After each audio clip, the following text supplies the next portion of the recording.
Sí, fuimos altamente envidiosos. El proceso lleva de esfuerzo, sacrificio y consagración. Mi esfuerzo no estaba en concordancia con los resultados que yo veía en mi vida. Cuando nos transformamos, es como la mariposa, jamás y nunca vuelve a ser oruga. Tu punto de origen no define tu destino.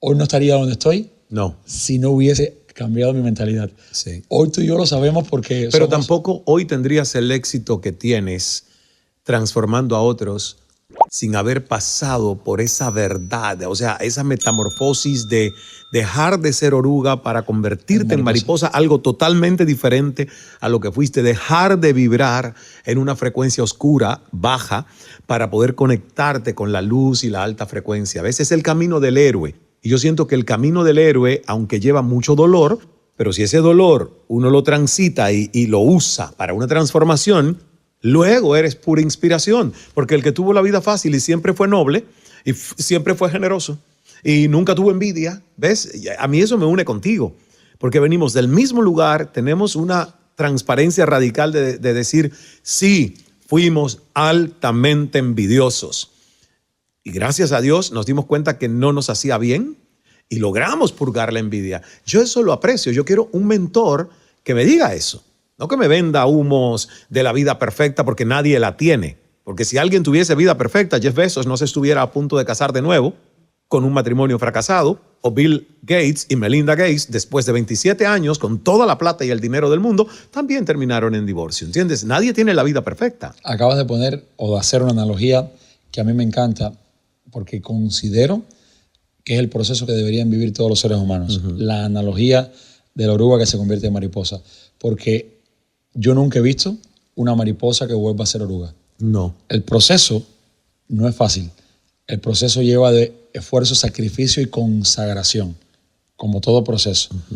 Pero vale 1000 veces el tiempo y la inversión de vivir un proceso en el que no importa si hoy eres una oruga y vas arrastrado por el piso, pero que sí o sí te transformes. Lo que ocurre con nosotros los hispanos y los latinos es que no estamos dispuestos a vivir procesos. Y es que somos adictos a la gratificación instantánea. Correcto. Queremos empezar algo hoy y ver resultados ayer. Y esa parte nos aleja de precisamente tener resultados a largo plazo. Son resultados instantáneos, pero como no viviste en un proceso, y esto la vida también se encargó de enseñármelo a las malas en el mundo de las inversiones. Porque muchas veces yo tuve grandes ganancias que después terminé perdiendo nuevamente. ¿Por qué? Porque no había vivido un proceso. Y no poco dinero. Tú cuentas que Yo, tenías ya mucho dinero y las llevaste a cero. Y las llevé a cero. Y recuperarme de ahí es muy difícil, y fue muy difícil. Hoy entiendo el poder de un proceso que no es más que comienza por un cambio, pero también en transformación.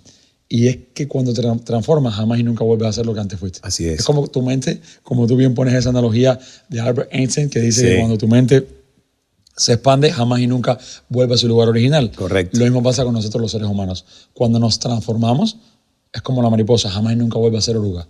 No te hallarías jamás y nunca porque sabes que te sale muy caro volviendo a ser esa persona que en algún momento fuiste. Y mencionaste algo que a mí me marcó para siempre y es el tema de la envidia. Y para todas las personas que estén viendo este podcast, se lo quiero decir con mucho respeto y con mucho amor. Yo era esa persona que cuando veía una persona exitosa, el sentimiento que abordaba de mí era envidia. Claro. No podía ver a nadie Yo exitoso. también, es que lo viví hasta los 30 años. Mi mayor aprendizaje de vida con relación a la envidia es que ni tú, ni yo, ni nadie que esté viendo este podcast llegó al mundo siendo envidioso. Es cierto. Pero en eso nos convertimos. Y hoy yo sé que todo eso que tanto envidias, por leyes universales que tú y yo conocemos, vas a seguir replicando exactamente lo mismo hasta que entiendas que te sale extremadamente caro ser un envidioso y muy barato aprender a dejar de serlo. Yo busqué sustitutos en la mente para el sentimiento de envidia. Porque yo veía una persona exitosa y era como que me corcomía por dentro. Hasta que aprendí a buscar sustitutos. Cambié la envidia por admiración, por reconocimiento y por agradecimiento. Y cada vez que la vida me dio la posibilidad y la oportunidad de acercarme a alguna de esas personas que no sabían que yo les tenía envidia, se lo decía en su cara. No tienes idea de cuánto te agradezco, cuánto te admiro y cuánto realmente celebro tu éxito. Y personas que ni me conocían me decían, ¿pero por qué? Te agradezco y te reconozco porque has logrado todo lo que algún día soñé. Y realmente te bendigo porque que tú lo hayas logrado me deja saber a mí también que yo también lo puedo lograr. Y eso me ayudó a ir desmarcándome de ese sentimiento de envidia y me puso a atraer cada vez más abundancia en mi vida. Es impresionante y de verdad que cada vez que yo te escucho más cosas resuenan con mi propia historia. Y yo siento que en el caso de los cubanos, no para justificarnos, pero mucho tiene que ver el contexto donde nacimos y nos criamos, porque el guión que nos decían, de acuerdo al comunismo, de que a cada quien según su capacidad y sus necesidades, y uno veía lo contrario, que aquello era una farsa, no te hacía sentido. Y a mí eso no me hizo sentido. ¿Y qué hice? Empezar a resentir lo que no hacía sentido. O sea, mi esfuerzo no estaba en concordancia con los resultados que yo veía en mi vida. Entonces empecé a resentir cómo otros tenían esos resultados sin el esfuerzo hecho. Así es. ¿Ves? Entonces, cuando me di cuenta que la envidia que había incubado de una manera cancerígena era el resultado de mi contexto y de esa cosa tóxica en la que crecí, yo dije, pero yo no puedo seguir así.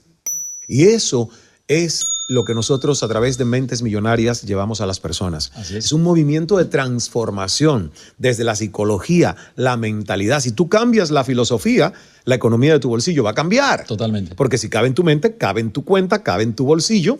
Y de verdad que yo estoy feliz de todas esas ciudades a las que hemos llegado y las que faltan, porque habrán más giras durante el 2025, así que estén enterados, busquen. Y el 2026 años por venir. Tú dijiste algo y a mí me encanta esta definición tuya que te la he escuchado muchas veces y me gustaría que quede inmortalizada en este podcast. ¿Cuál? Porque mencionaste una palabra que fue el sistema en el cual tú y yo crecimos, el comunismo. Sí. Pero tú tienes dos apellidos para el comunismo. Wow, que a mi mentora de vida, Nilda, que vive en Santiago de Cuba, no le gusta que yo hable de política y que diga estas cosas, pero la verdad que ya se acuñó. El día que lo dije así por primera vez que salió del corazón, la gente dijo, wow, sí. Y yo no digo palabras altisonantes en mi diario vivir, fíjate, las digo a propósito cuando quiero que suenen. Y es cierto, el comunismo, el socialismo y todo lo que se le parezca es una mierda disfrazada de porquería. De porquería, porque es una plaga. Por favor. Donde eso llega no sale nada masifica la pobreza mental, masifica la miseria, masifica la desesperanza, la apatía, masifica lo peor del ser humano porque es una incubadora de lastres sociales como la envidia, ¿ves? Totalmente. Entonces, no. Pero lo bueno es que uno se puede despegar de eso, que como nosotros ambos repetimos en las conferencias, tu punto de origen no define tu destino. Tu lugar de nacimiento no define la persona en la que te puedes llegar a convertir, pero sí, y mucho, las historias que te cuentas. Correcto. Esas conversaciones que repites día a día en tu mente. Y vamos a tu historia, porque tu historia es maravillosa. Es una historia inspiradora que yo en algún momento sé que, bueno, ya sé que fuiste a Cuba, que va a haber un documental que estás produciendo con tu equipo. Sin embargo, ese documental va a crecer y en algún momento ese documental va a ser un documental de Netflix, de Amazon Prime, de Apple TV, quién sabe, una serie, porque es impresionante lo que viviste en varias etapas de tu vida y apenas con tus 40 años lo que has conseguido y lo que sigues consiguiendo y construyendo. Cuéntanos de ese Joel, niño. Yo he visto las fotos y recuerdas qué memorias son las que más a ti te marcaron en la infancia.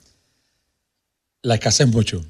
La escasez mucho, por ejemplo, ahora que recientemente estuve en el barrio desde donde viví desde los 5 años y hasta los 23 años que me fui de Cuba,